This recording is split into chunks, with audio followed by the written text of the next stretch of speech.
네, 오늘 함께 나눌 말씀은 사도행전 8장 26절에서 40절까지 말씀입니다. 우리 본문을 한번 읽도록 하겠습니다. 빌립은 아소도에 나타나 여러 성을 지나다니며 복음을 전하고 가이사랴에 이르니라. 아멘. 네, 오늘 말씀 제목은 일어나서 가사로 가라, 이런 말씀 제목으로 우리가 말씀을 나누도록 하겠습니다. 이제 다음 내일이면 우리 지체들이 일어나서 유럽으로 가네요. 그죠? 일어나서 가사로 가라 이렇게 돼 있는데, 가사는 가이사랴라고 하는 곳입니다. 여러분, 요즘 이런 말 많이 이렇게 신문이나 뉴스를 들으면 나오지 않습니까? 킬러 문항. 킬러 문항이라는 것은 한마디로 뭘까요? 수험생들의 점수를 킬하고 또 이렇게 수험생들을 이렇게 그 사기를 킬한다고 해서 킬러 문항이라고 한다더라고요. 킬러 문항인데, 이 킬러 문항을 풀려면 이렇게 고급 학원에 다녀야 되고, 그렇기 때문에 이 사람들이 고액과외를, 수험생들이 고액과외를 이렇게 하려고 하고, 또 공교육을 별로 신뢰하지 않게 되는 그런 문제가 생긴다고 해요. 그래서 이 킬러 문항을 없애겠다고 정부가 이렇게 얘기를 했고, 그것 때문에 지금 좀 수험생들에게는 큰 혼란이 왔다고 합니다. 그래서 왜냐하면 이제 시험 치는 날짜가 11월인데 보통 한 120일쯤 남아 있는 시간 동안에 이 시험의 어떤 그 제출 수준이 높으냐 낮으냐에 따라서 공부하는 방법도 달라지고, 이번 여름 방학 때 어떻게 뭐에 집중해야 될지 계획이 달라지기 때문에 그렇죠. 그래서 왜냐하면 수험생들도 다 계획을 가지고, 다 이렇게 어떻게 공부를 해야 되겠다는 계획을 가지고 이렇게 준비를 하기 때문에 그렇습니다. 그런데 이런 수험생들만 계획을 갖고 있겠습니까? 수험생들은 당연히 계획을 갖고 공부를 하겠지만, 수험생들뿐만 아니라 하나님도 하나님 역사를 할 때에, 우리 개인이든 나라든 이 세상의 역사를 다스려 갈 때에 하나님도 역사에 뭘 갖고 계시다고요? 계획을 갖고 계십니다. 이게 계획이 갖고 계시다는 것이 우리 성경이지 않습니까? 성경에 보면 하나님이 어떻게 계획을 갖고 계신가? 예를 들면 천지를 창조할 때도 하나님이 사람을 6일째 지으셨는데, 6일째 사람을 지을 때 그냥 사람을 만들다 보니까 6일째 지으신 것이 아니라, 우리가 자세히 읽어보면 첫째 날부터 셋째 날까지는 어떻게 지으세요? 하나님이 이 배경이 되는 것들을 지으시잖아요. 그래서 첫째 날에는 빛과 어둠을 지으시고, 둘째 날에는 궁창 위의 물, 아래의 물, 땅 위에, 또 셋째 날에는 땅과 바다를 나누시고 땅 위에 식물들을 지으시고, 그런 식으로 이렇게 배경을 딱 만드신 후에 첫째 날에 채워 넣어야 될 것을 넷째 날에는 하늘의 달과 별과 뭐 이런 것들을 만드시잖아요. 빛을 받아서 바라는. 그리고 다섯째 날에는 땅 위에 식물들과 물고기들 이렇게 만드시고, 그 다음에 이 여섯째 날에는 가축들, 온갖 땅 짐승들과 사람을 지으시고, 이게 계획적으로 지으셨어요. 그래서 우리가 이렇게 오늘날 자연과학이 가능한 이유가 뭡니까? 과학적인 자연에 대한 접근이 가능한 이유가 뭐냐면, 하나님이 자연을 계획적으로 질서 있게 지으셨기 때문에 그렇지 않습니까? 동의하십니까? 네. 그래서 하나님 계획을 갖고 일하십니다. 뭐 또 하나만 더 예를 들어보자면, 여자의 우손에 대한, 예수님께서 예수님을 여자의 우손이라고 하는데, 하나님께서 아담과 하와의 범죄 이후에 하나님이 여자의 우손을 통한 구원에 대한 약속을 주셨지 않습니까? 그런데 여자의 우손을 이렇게 주시겠다고 약속하신 다음에 여자의 우손을 어떻게 계속해서 계획적으로 여자의 우손이 예수님이 오실 때를 여러 가지 그림을 통해서 준비시키세요. 대표적으로 우리가 잘 아는 다윗은 어떻습니까? 다윗은 그 다윗 왕국을 통해서 다윗이 공의와 사랑으로 그 나라를 통치하는 하나의 모델이었잖아요. 그래서 다윗을 통해서는 하나님의 마음에 합한 사람이 어떤 사람인가, 하나님을 예배하기를 기뻐하고 공의와 사랑을 행하는 사람이 이 다윗 같은 왕이고, 이런 사람들 통해서 하나님이 나라가 다스려질 것을 보여주셨는데, 예수님이 그 다윗의 후손으로 오실 여자의 우손이신 예수님이 이 다윗 같은 왕으로서 이 사랑과 공의로 하나님의 백성을 다스리실 그분으로 오실 것이다 하는 그림을 보여주셨어요. 그리고 또 광야에서 하나님이 이스라엘에게 성막과 또 가나안 땅에 들어간 이후에는 그 성전을 통해서 이 하나님은 그 여자의 후손으로 오실 그 그리스도가 이런 성전과 성막의 기능을 하실 분이라는 걸 또 예표해 주셨잖아요. 그래서 예수님도 오셔서 뭐라고 말씀하십니까? 자기를 이 성전을 사흘 헐라 내가 사흘 만에 다시 세우리라 하시면서 이 성전은 그냥 그림자이고 이 성전을 온전히 대체하고 그 기능을 온전히 이렇게 이루실 분이 자신이라고 밝히시잖아요.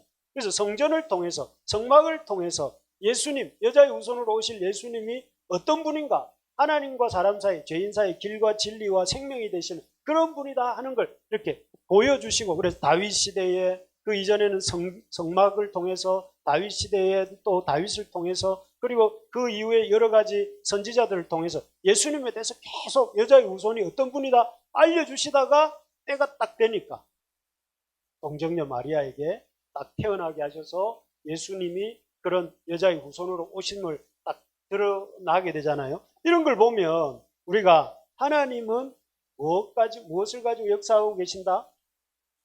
계획을 갖고 일하신다. 하나님 계획. 여러분 동의하십니까? 하나님이 계획을 갖고 일하신다. 그렇다면 참 이 계획이란 하나님이 역사의 계획을 갖고 계시다는 것을 생각해 보면서 하나님의 계획이 나와 무슨 상관이 있을까? 이런 생각을 해보면 살아야 됩니다. 하나님의 계획은 그냥 하나님의 계획이고 내 계획은 내 계획이고 이거는 아니겠죠. 하나님의 계획이 있다고 한다면 그 나와 우리 나라와 우리 이 세상 역사에 하나님의 계획이 있다고 한다면 그 계획 속에서 나와 그 하나님의 계획이 어떤 상관이 있는지 한번 생각해 보려고 합니다. 요즘 우리들이 묵상하고 있는 아침마다 새벽마다 이렇게 묵상하고 있는 본문 중에 이렇게 사도행전을 묵상하고 있습니다. 지금 한 달 정도 된 것 같은데요. 사도행전을 묵상하면 이 사도행전에서는 그 하나님이 이 땅을 향해서 어떤 계획을 갖고 계시는지 하는 것들이 잘 들여다볼 수가 있습니다. 특별히 사도행전에 나타나고 있는 하나님의 계획은 여기 나오는 것처럼 뭐가 전해지는 순서요? 복음이 이 예루살렘 그 마가다락방에서 시작된 예수님의 골고다 십자가에서 돌아가시고 마가다락방에 모여있던 제자들에게 성령이 임하셨잖아요. 성령이 임하신 후에 그 복음이 어떻게 전해질 것인지를 이렇게 하나님의 계획이에요. 이게 복음이 전해지는 것이 하나님의 계획인데 그 복음이 어떤 순서에 따라 전해질 것인지를 이렇게 이 사도행전을 통해서 볼 수가 있습니다. 그래서 승천하시던 예수님께서 제자들에게 이렇게 말씀을 주셨어요. 한번 같이 읽어봅시다. 시작. 오직 성령이 너희에게 임하시면 너희가 권능을 받고 예루살렘과 온 유대와 사마리아와 땅끝까지 이르러 내 증인이 되리라 하시니라. 누가 하신 말씀일까요? 승천하시던 예수님이 이 땅에서 마지막으로 남기신 말씀이에요. 예수님 뭐라고 말씀하셨느냐면은 내가 계획이 있는데 너희에게 보낼 그 성령이 너희에게 임하면 너희가 권능을 받고 예루살렘과 온 유대와 사마리아와 땅끝까지 이르러 순차적으로 예루살렘에서 시작된 복음이 유대와 사마리아와 땅끝까지 이렇게 이르게 될 것이고 그 일에 너희들은 내 증인이 될 것이다 라고 우리 극단 증인에 속한 세미자면 잘 들어야 되겠죠. 이 증인이 이렇게 되었습니다. 어쨌든 중요한 것이 이 예루살렘과 온 유대에는 사도행전 1장부터 7장까지 해서 복음이 전해지는 순서가 나와요. 그런데 그 다음에 이 사마리아와 땅끝까지 이르는 복음은 오늘 본문에 나옵니다. 8장부터 8장에 보면 오늘 본문에서 어떻게 이 유대와 예루살렘에만 머물던 복음이 사마리아 지역과 땅끝까지, 물론 그 딱 분기점이 되는 시점은 스데반의 순교입니다. 스데반이 순교하는 시점으로 온 예루살렘과 온 유대 지역에 한정되어 있던 이 복음이 사마리아와 땅끝으로 이렇게 퍼져나가게 되는 이런 이야기들이 나옵니다. 그래서 사도행전에 보면 이게 순차적으로 예루살렘에 한 1장에서 5장 정도까지, 그 다음에 유대 지역은 6장, 7장, 그리고 8장에서는 사마리아, 그 다음에 8장 이후로부터는 이 땅끝이라고 할 수 있는 세상 끝까지 오늘 특별히 등장하는 아까 읽었던 인물 중에 어느 나라 사람이 나왔습니까? 이디오피아 사람, 우리 저번에 우리 외국인 유학생 초청했을 때 아베베 왔잖아요. 아베베가 이디오피아 사람이거든요. 이디오피아가 여러분 아프리카의 어느 쪽에 있는지 아십니까 혹시? 동부, 서부? 동부에 있더라고요. 동쪽 끝에 있더라고요. 동쪽 끝에. 그래서 제가 구글로 검색을 해보니까 예루살렘에서 아디스 아바바 이렇게 검색, 그게 수도인데 해보니까 3,500km 정도 떨어져 있더라고요. 3,500km. 엄청 멀리 떨어져 있잖아요. 근데 그 이디오피아 내시가 3,500km를 거슬러 와가지고 예배하고 갔다는 거 참 대단한 일인데, 그 사람이 오늘 읽었던 본문에 등장합니다. 등장하고 이 사람이 예배하고 돌아가는 길에 이렇게 빌립을 만나서 이렇게 예수님을 믿게 되는데, 빌립을 만나게 된 것도 빌립이 그 사람을 찾아간 게 아니고 성령님께서 빌립에게 나아가라고 했고, 그 말을 듣고 나아갔던 빌립이 그를 만나서 역사가 이루어지게 되는 거죠. 이걸 보면서 우리가 하나님의 역사는 어떤 무엇 속에서 땡땡 속에서 이루어진다. 뭘까요? 계획 속에서 이루어진다는 거예요. 하나님의 역사 계획적으로. 그래서 어떻게 하면 성령 하나님께서 저 땅끝까지 복음이 전해지게 할 것인지를 염두에 두고 계시고, 누구를 사용할 것이며 어떤 상황에서 그 일을 이루실 것인지를 이렇게 계획하고 계시다. 그래서 역사를 영어로 보면 뭐라고 합니까? 히스토리. 원래 뜻이 그런지는 모르겠지만 우리가 이제 생각할 때 his story, 그분의 이야기다, 그렇게 생각을 하는 것이죠. 그래서 여러분, 이 하나님의 역사 속에 계획이 있다, 이걸 알 때 여러분 청년들, 여러분 고민이 뭡니까? 나의 부르심은 무엇일까? 그 다음에 나는 어떤 꿈을 갖고 어떤 비전을 갖고 살아야 될 건가, 이런 생각 많이 하죠. 그 하나님의 주시는 큰 계획을 알아야 내가 내 부르심이 뭔지 알고, 부르심이 뭔지를 알아야 꿈이 뭔지를 알고, 그 꿈과 계획 속에서 우리가 비전 속에서 살 수 있지 않겠습니까? 그래서 하나님의 크신 계획에 대한 우리가 관심을 가질 때에 마치 그 멀리 나는 새가 멀리 본답니까? 그런 것처럼 높이 하나님의 크신 뜻을 알 때에 우리도 어떻게 살지를 알게 되는데, 그러면 이런 하나님의 큰 계획 속을 가지고 계시다면 하나님의 백성인 우리는 어떻게 살아야 되는가? 자, 우리 한번 읽어봅시다. 시작. 우리 옆에 있는 사람한테 이렇게 하면 순종합시다. 예. 하나님 앞에서 우리가 가져야 될 이런 태도가 뭐냐면은, 오늘 사실은 제일 중요한 단어를 제가 얘기하려고 하는 단어가 순종입니다. 순종. 오늘 본문에 이렇게 그 하나님의 성령 하나님의 인도하심 앞에 놀랍게 순종하는 빌립이라고 하는 집사 빌립, 7명의 초대교회 7명의 집사 중에 한 명인 집사 빌립의 얘기가 나옵니다. 이 빌립의 순종이 어떤 순종의 모습인지 보면, 빌립은 하나님의 성령 하나님께서 계획을 갖고 사도행전의 역사를 이루어 가시는데, 빌립에게 말씀하실 때 어떻게 순종했냐면 즉각적으로 순종합니다. 여기 한번 보시면 여러분 사도행전 8장 26절에 주의 사자가 빌립에게 말하여 이르되 일어나서 남쪽으로 향하여 예루살렘에서 가사로 내려가는 길까지 가라 하니 그 길은 광야라. 지금 빌립이 있는 동네가 어딘지 아십니까? 사마리아입니다. 사마리아. 사마리아에서 저 가사까지는 약 100km 정도가 돼요. 그리고 지금 빌립이 이 말씀을 들었을 때에 순종 못할 이유가 몇 가지 있습니다. 첫째는 지금 사마리아 지역에 엄청나게 큰 부흥이 일어나고 있었어요. 그래서 여기 보시면 사마리아 지역에 이 빌립이 도달해서 스데반의 순교 이후 핍박을 피해서 사마리아 지역으로 왔는데, 그 성에서 빌립이 그리스도를 백성에게 전파했어요. 이것도 엄청난 사건이죠. 왜냐하면 사마리아 사람들을 유대인이 상종했습니까? 안 했습니까? 상종 안 했는데 그들에게 복음을 전했어요. 그 엄청난 일이죠. 그런데 놀라운 일은 우리 6절은 같이 한번 읽어봅시다. 시작. 무리가 빌립의 말도 듣고 행하는 표적도 보고 한 마음으로 그가 하는 말을 따르니라. 이런 일이 있을지 생각도 못했을 거예요. 아마 사마리아 사람들이 자기 말을 듣고 복음의 말씀을 듣고 그리스도를 믿게 될 줄은 생각도 못했단 말이에요. 그런데 그런 부흥이 사마리아에게 제가 볼 때는 700년 만에 찾아온 부흥이 아닌가. 사마리아가 BC 722년에 아수르에게 망했잖아요. 아수르에게 망하고 그로부터 700여 년이 지나서 예수님이 오셨단 말이에요. 그리고 예수님 돌아가시고 난 뒤에 지금 참 성령 강림한 이후에 지금 이 부흥이 온 거예요. 그렇다면 부흥의 자리에 유능한 사람이 필요하잖아요. 빌립이 거기 있어야 되는데 성령께서 주의 사자를 통해서 뭐라고 말씀하시냐면은 그 가사로 가라는 거예요. 가사. 그런데 가사로 가라고 하셨는데 이 가사라는 것도 보니까 어떤 지역이냐면은 도시가 아니라 광야예요. 광야. 남쪽으로 향하여 예루살렘에서 가사로 내려가는 길까지 가라. 길까지. 그 도시로 가라가 아니고 이 길로 가라는 게. 그리고 그 길은 어디에 있는 길이라고 했습니까? 광야면 여러분 광야에 사는 짐승들 한 세 가지만 얘기해 봅시다. 정갈, 뭐 승냥이, 또 아니면은 또 뭐가 있을까요? 뭐 뱀, 뭐 이런 게 복음 전파의 대상이 될까요? 안 될까요?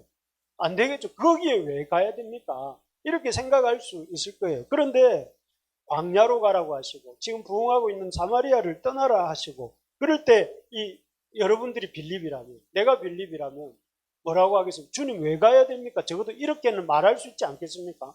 주님 지금 여기 아니고 왜 거기로 가야 됩니까?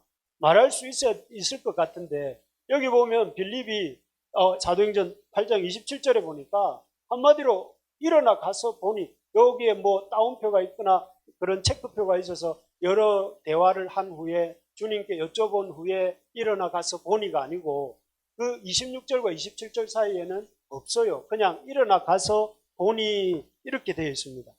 앞에서도 말씀드렸지만 그 거리가 100km나 되고 가야 되는 곳이 도시도 아닌 그 길이라고 했고 광야라고 했는데 빌립은 그냥 묻지 않고 일어나 가서 갔다고 되어 있었어요. 아마 이게 하나님께서 많은 사람들 중에서 빌립을 보내신 이유인 것 같아요.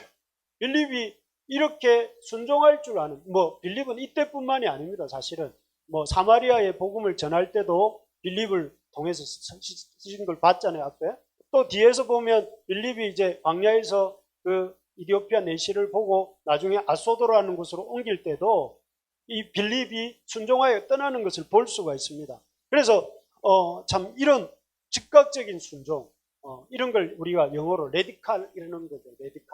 레디칼이라는 뜻을 찾아보면 급진적인 또 아주 근본적인 이런 뜻이거든요.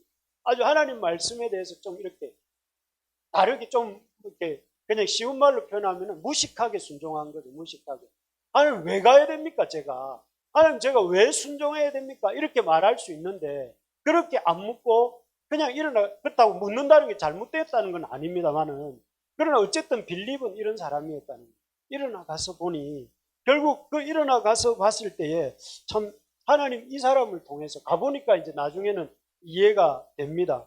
왜냐하면은 그 이디오피아 내시 간닥에는 이 본문에 한번 간닥에 붙고 맡은 내시는 이 본문에 한번 나타나고 성경에는 다시는 안 나타나요. 그러니까 그렇게 가라고 하신 이유는 한 영혼, 그 이디오피아의 모든 국고를 맡은 내시를 만나게 하시기 위해서 우리가 여기서 한번 생각해 볼게. 사마리아 지역의 부흥도 중요하지만 그 한 사람, 이디오피아의 국고 맡은 내시 한 사람도 하나님 보실 때 중요하다는 거죠. 그래서 여러분들 이 한 사람의 참 중요성을 거기서도 볼 수 있는데 자, 그래서 갑니다. 그래서 결국 이런 순종하는 사람들, 여러분 가나 혼인잔치에도 어떤 사람을 썼을까요? 하나님 예수님의 그 물을 포도주로 바꾸시는 이적에 쓰임받은 사람이 어떤 사람입니까? 하인들이잖아요. 물도원 하인들. 물도원 하인들도 어떻게 보면 급진적인 순종을 한 사람들. 아주 이렇게 그냥 단계를 건너뛰고 왜 이 물을 떠다 줘야 됩니까? 그 물을 꼭 떠다 줘야 됩니까? 이렇게 물을 수도 있는데 그게 아니라 물을 떠다 줌으로써 알게 되는 그런 거죠. 자, 그렇습니다.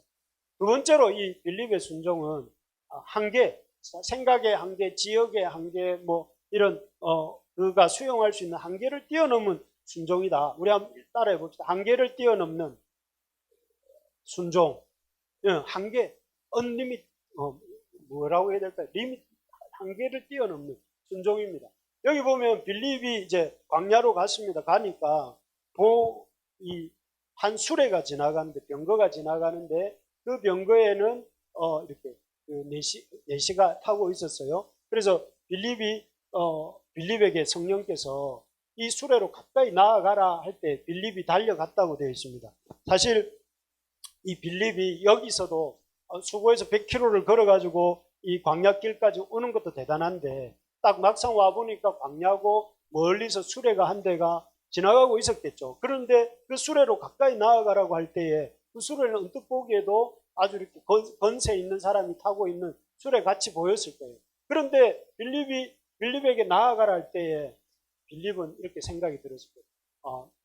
나는 지금 걸어와서 깨제제한데 저 사람은 아주 이렇게 수레를 타고 있는 대단한 권세가 있는 사람인 것 같고, 또 나는 지금 빌립은 사실은 출신이 헬라파 유대인인데 아마 저 수레는 가는 방향을 보니 저 아프리카 사람인 것 같고, 또 나는 유대교인데 저 사람은 분명히 자기는 기독교인데 저 사람은 분명히 유대교 이방인 유대교인인 것 같은데, 내가 다가가려고 할 때에 막 이렇게 꺼림직한 순종하기, 여러분 그런 거 있잖아요. 전도하려고 가다 보면 어떻습니까? 뭔가 이유가 막 생기잖아요. 오늘은 날씨가 흐리니까, 오늘은 또 뭐 왠지 내가 마음이 안 좋으니까, 또 저 사람 얼굴을 보니까 잘 듣지도 않게 생겼으니까, 또 나 오늘 말고 내일도 있으니까 막 이러면서 전도하고 싶지 않은 이유들을 막 대잖아요. 그 빌립도 그럴 법한데, 빌립이 가까이 나아가라 하니까 달려가서, 이게 참 그 빌립이 참 귀한 순종의 모습입니다. 그리고 이렇게 다가감을 통해서 결국 이 복음이 이렇게 이디오피아까지 전해지게 되는 그런 계기가 되죠. 그래서 지금도 이디오피아에는 개신교가 이렇게 들어가 가지고 자리를 잡고 있잖아요. 그래서 아베베 장인어른도 지금은 이제 중국으로 갔지만, 아베베 장인어른도 목사님이시거든요. 목사님이고, 그 아베베 와이프도 그 한나라고, 이름이 한나예요. 한나고, 그 아들 조나단인데, 그 요나단인데, 그 복음이 아마 그 아베베도 이 네시가 전한 복음을 듣고 그 후손 중에 한 명일지도 모르겠습니다. 어쨌든 이 복음을 전했습니다. 결국 이런 빌립의 지체 없는 순종을 통해서 복음이 예루살렘에서 3,500km 떨어진 그 이디오피아까지 결국 이렇게 전해지게 된 것이죠. 그리고 그렇게 전해짐으로 말미암아 아까 말씀드린 것처럼 오직 성령이 너희에게 임하시면 너희가 권능을 받고, 그 복음이 어디로? 예루살렘과 온 유대와 사마리아와 땅끝까지. 빌립이 어떻게 보면 사마리아와 땅끝까지 복음의 문을 연 사람이 빌립입니다. 빌립. 그렇게 순종하는 사람들을 통해서 하나님께서 복음의 문을 이렇게 여셨던 것을 보게 됩니다. 참 그런 우리 이런 빌립과 같은 순종의 사람들이 많이 나와서 복음의 한계를, 우리 지역의 한계, 생각의 한계, 인종의 한계, 어떤 빈부의 한계를 넘어서서 복음이 전해지는 역사가 우리를 통해 일어나게 되기를 바랍니다. 예, 그렇게 될 줄로 믿습니다. 여기 보면 여기 세 번째 빌립의 순종은 말씀을 가르치는 순종이었다 하는 것입니다. 그래서 다가가서 보니까 이 네시가 읽고 있었던 본문이 뭐냐면, 우리 길어서 제가 올리지는 않았는데 32절에서부터 38절에 보면 네시가 읽었던 본문이 뭐였습니까? 이사야서 53장을 읽고 있었어요. 이사야서 53장은 고난받는 메시아에 대한 본문이잖아요.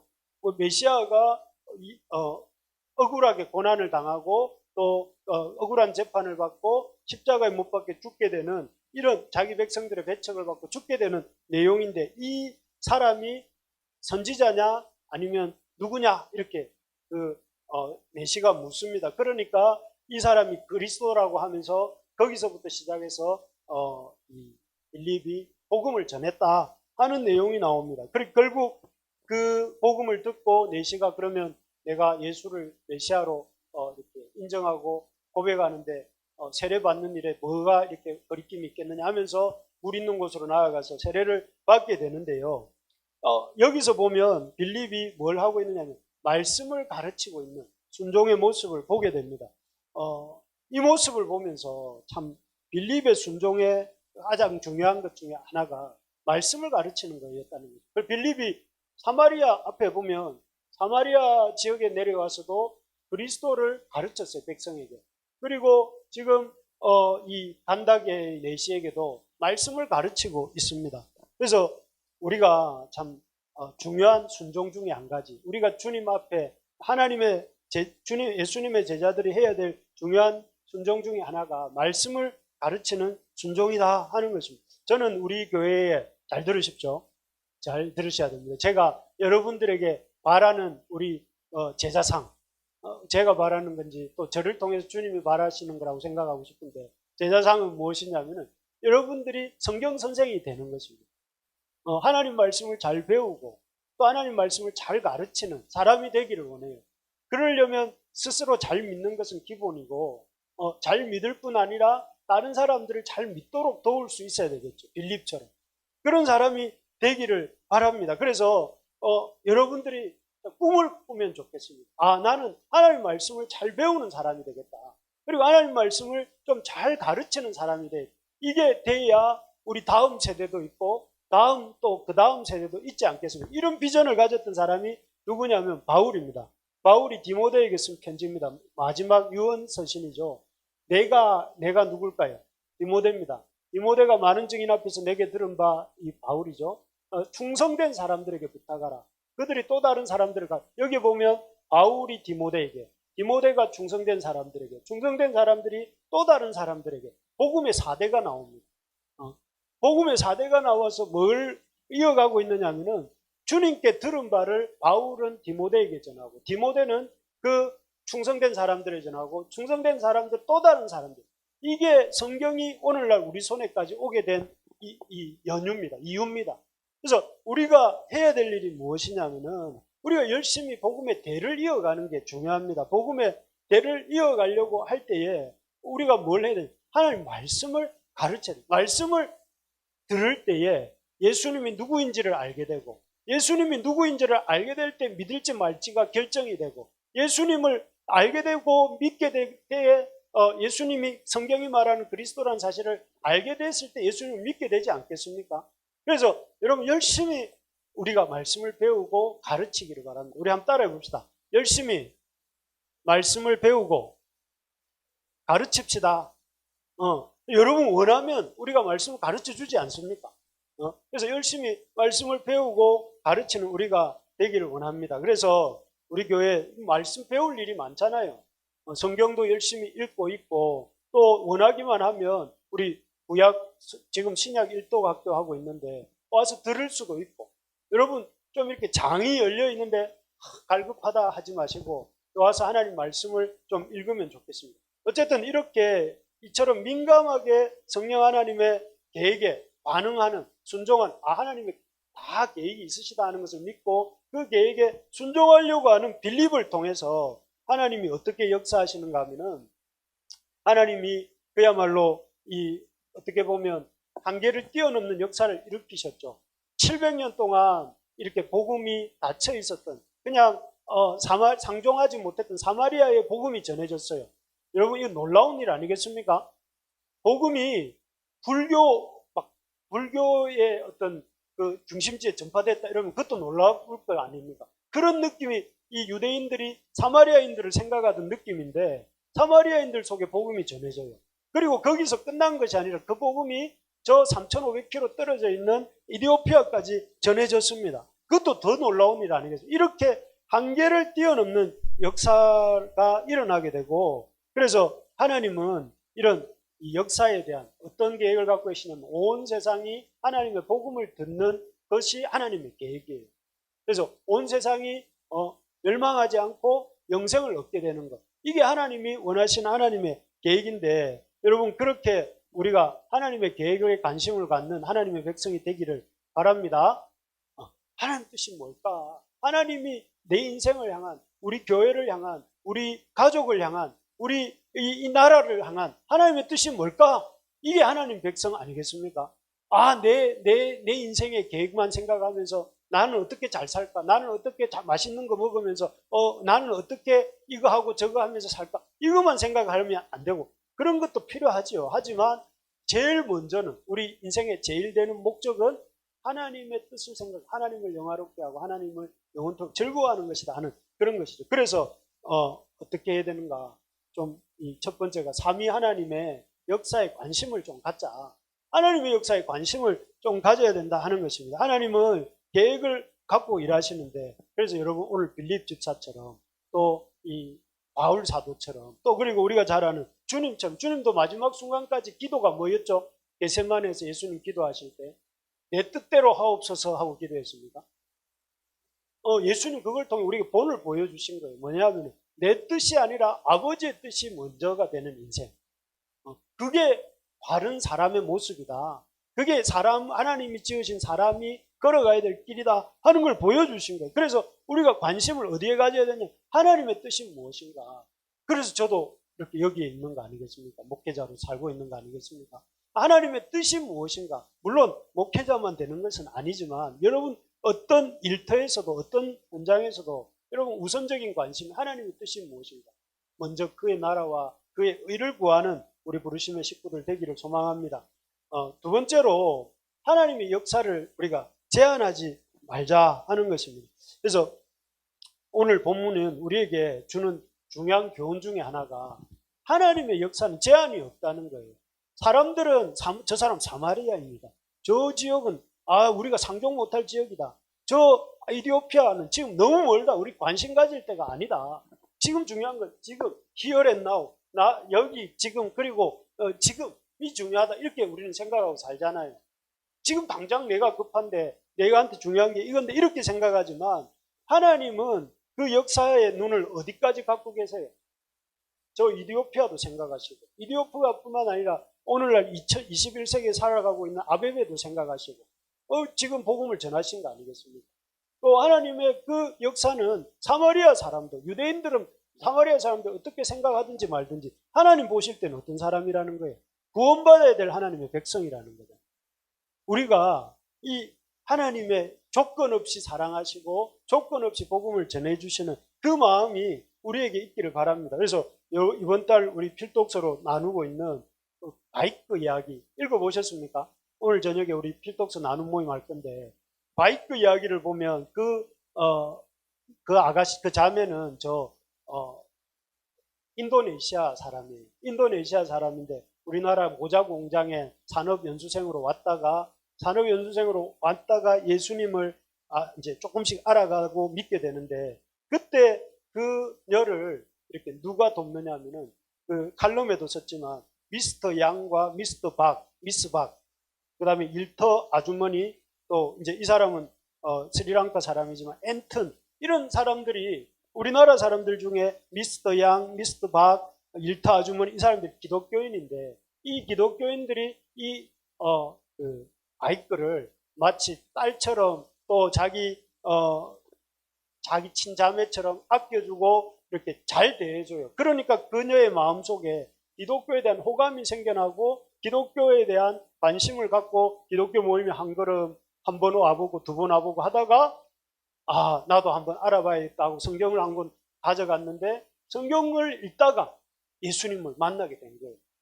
놀랍지 않습니까, 여러분? 그 무슬림의 한 사람이 바뀌는 게 쉬운 일이 아니에요.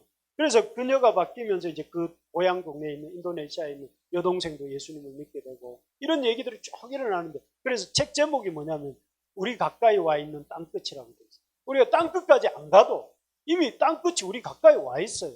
그래서 우리가 어떻게 해야 됩니까? 생각을 제한하지 말아야 된다.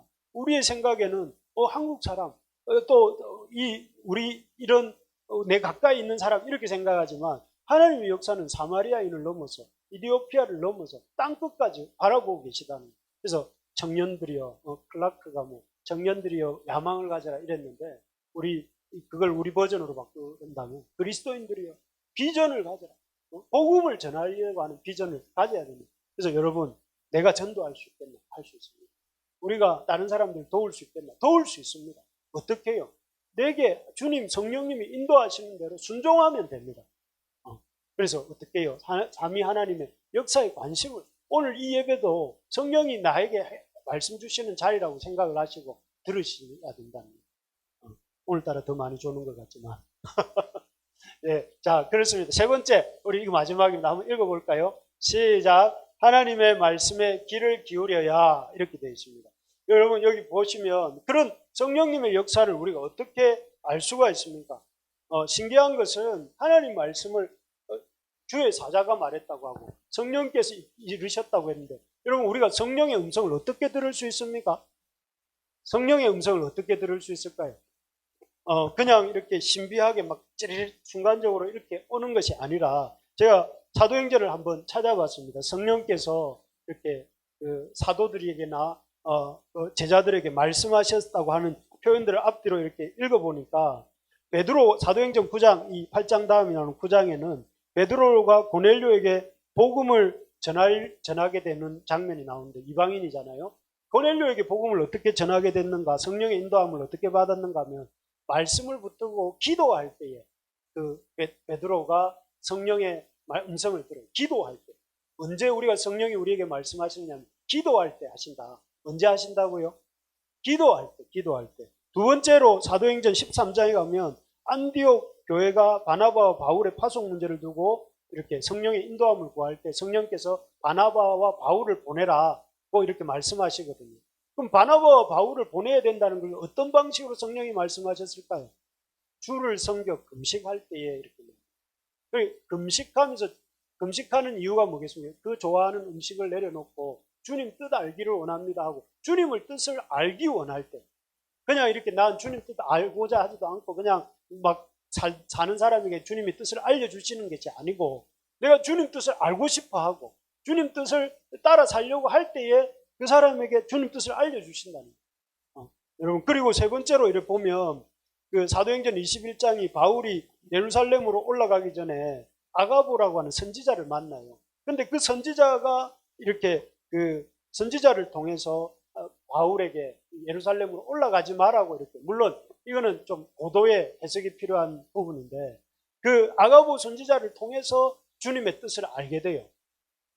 그래서 우리가 참 하나님의 말씀을 언제 우리가 성령의 말씀을 들을 수 있느냐? 하나님 말씀 붙들고 기도할 때, 주의 뜻을 알고자 할 때, 그리고 하나님의 종의 말을 들을 때 우리가 하나님 뜻을 알게 된다는 거예요.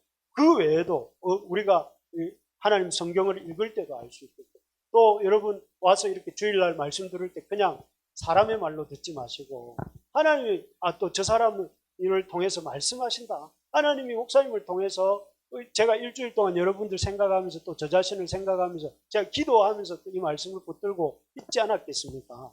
그렇게 생각을 해본다면 뭐 저의 연약함은 내려두고 여러분들 저를 통해서 하나님 말씀을 듣는 거죠. 그래서 여러분 이 말씀을 들을 때 오늘 제일 중요한 게 성령도 하나님께서도 계획을 갖고 일하신다.